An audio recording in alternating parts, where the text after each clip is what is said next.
I'd like to start out by welcoming all of our viewers back to the Chad Lister Show. I'm joined by coach of the North Greenville University men's basketball team, Chad Lister. We're here on the Crusader Sports Network. Now, the Crusaders are coming off back-to-back losses since our last show. One of them was a heartbreaker, 70-71 to Montreat, and the other one was a 58-73 loss to King College. Now, Coach, against Montreat, you guys came out and you got down in the first half and battled your way back and just weren't quite able to make it over the hump. Can you talk about that game to us a little bit? No doubt. We dug ourselves a hole early on, and when you shoot the ball as poorly as we did from the field, you're going to have a tough time beating any opponent, much less a team of the caliber of King College, who came into the season 6-1, coming off a big road win at Carson Newman. And King is a team that's very talented, they're well coached, and there's a reason why they won 24 games last year and went to the national tournament. So we knew we had our hands full with King and we needed to get off to a good start. Unfortunately, we gave up some easy baskets, missed some easy opportunities, and did not shoot the ball well from the field early on. Counter that with some foul trouble with our post players, and we really just dug ourselves a hole. Right. Yeah. I thought King College did a good job of pressing you guys, but still getting back on defense and not letting the press turn into layups for you guys, and really making you work for everything you had offensively. They did. Their intensity on the defensive end was great, and I thought we matched that intensity from time to time, but it wasn't as consistent as King, and that really turned out to be the difference. When you shoot 0 for 16 from the three, it's going to be tough to overcome. And also we missed 13 free throws, so we just did not shoot the ball well on Saturday. But you know, if you look back at the game, and we played hard in the second half, kept it even. Again, you can't dig yourself a hole early against a quality opponent. We did that, but our guys never quit. I thought they battled hard in the second half and gave us something to build on. I thought one of the real positives was against King, you guys were a lot better at protecting the ball. You really cut down on your turnovers that game. Well, our turnovers were down somewhat. That still has been a thorn in our side at this point of the season. We've got a lot of young players, and we certainly got to improve on our ball handling skills, and we work on that daily. And I think over time and with experience that we'll see some improvement in that area. Right, yeah. Now, talk to us a little bit about the game against Montreat last Wednesday. Now, came out and really just, came back in got down in the first half, and then came back and got right to the point where you thought you may have a chance to win, but just couldn't quite get over the hump. Montreat, team coached by Bill Robinson, a good friend, a great guy, does a good job with his team there, and we knew that would be a tough road game for us. It's a tough place to play, a small gymnasium, and just a tough place for any opponent to come in and win.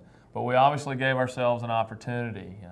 We fell behind early, trailing by 15 in both halves at different points of the game, and fought back. We never quit. We certainly had opportunities there and missed a couple of key free throws late in the game that would have given us an opportunity to put it into overtime or even win the game in regulation. And those 2 free throws missed was just a culmination of many opportunities that we had to take over the game.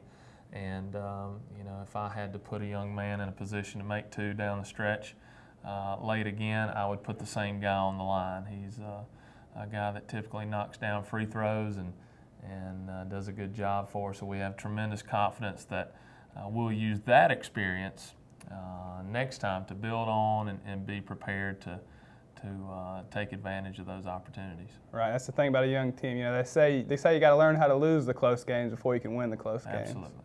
So I think that was a real good learning experience. Now against Montreat, Paul Harrison, he played big minutes and put up some big numbers. Now, he had 24 points and 14 rebounds, but also played 38 minutes. Now, was it you guys' plan to have him play a lot of that game, or did just the game kind of dictate that? Well, we'd like to have Paul Harrison on the floor for 40 minutes if possible. He's certainly proved himself to be a solid post player. He's worked really hard the last season and a half to get ready as a redshirt freshman, and he's taking advantage of his minutes. He's led us in scoring in all 3 regular season games, and we need him on the floor. So we don't need to get him in early foul trouble. We need to get him the ball on the block and let him go to work because he's proven that he can get it done. So we've got big plans for Paul. He continues to work hard, and I think the combination of Paul and Kyler Vitko on the post can really help us out in the long run. We've got some other guys that are really working hard behind them every day in practice. Jonathan Bozomowski, Stephen Bell, and Jeremy Edson continue to push these guys every day and make them better. And I think that post group as a whole is going to continue to improve. Kyler Bohr, he had 13 points against Montreat. I thought he did a real good job of taking the ball to the hole. Can you talk to us a little bit about how he played in that game? We're trying to give Kyler Bohr an identity, and we've had him play the point. He's played the 2, he's played the 3. He's just a very versatile player, very heady, understands what we're trying to do, understands our offense, and he's a guy you just like to have on the floor. He's a leader out there, and you know, we want to utilize his talents and his mental toughness as much as possible. So getting points from Kyler Bohr is really a bonus. Okay. Well, Coach, I appreciate you coming on. The Crusaders they played tonight against Warren Wilson in North Carolina, and then they're off until December 3rd. And Coach, you want to talk to us about that December 3rd game?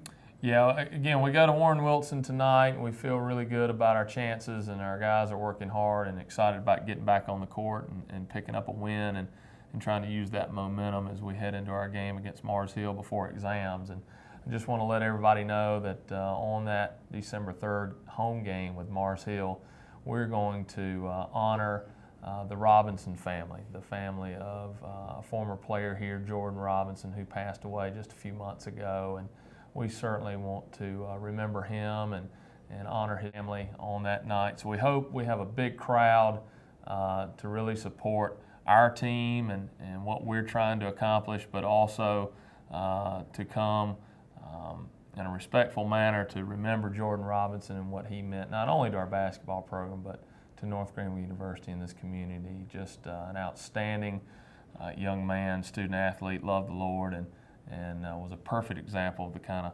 of person and student athlete we want here at North Greenville. Coach, I look forward to that, and I'm sure we'll have a big crowd for it. And I'd like to thank everybody once again for watching.